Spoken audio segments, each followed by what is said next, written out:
আমাদের আমির জামাত চীনে গিয়ে কথা বলেছে, আমরা বলেছি আগামী দিনে যদি জামাত ইসলামী ক্ষমতায় আসে সবার আগে প্রথম কাজ হবে তিস্তা মহাপরিকল্পনা বাস্তবায়ন।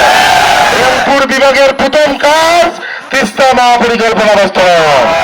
প্রিয় ভাইয়েরা আমার, সকলে মিলে ঐক্যবদ্ধভাবে এবার দাঁড়িপাল্লার বিজয়ের জন্য যান, মাল, অর্থ, সময়, শ্রম, ভোট কেন্দ্রে ভোট ছিনতাই বন্ধ করুন সহ বিজয় না আসা পর্যন্ত এই দাঁড়িপাল্লা বিজয়ের দায়িত্ব কারা কারা নিলেন দু হাত তুলে দেখা।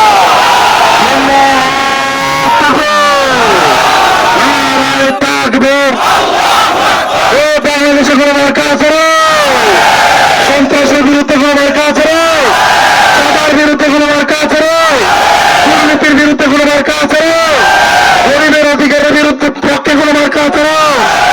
নারীর অধিকারের পক্ষে কোনো মার্কা আছে রে? তরুণদের কর্মসংস্থানের মার্কা আছে রে?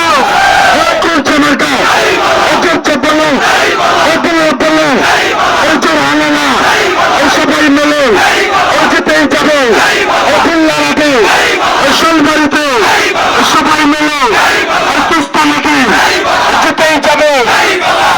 আসসালামু আলাইকুম ওয়া রাহমাতুল্লাহি ওয়া বারাকাতুহু।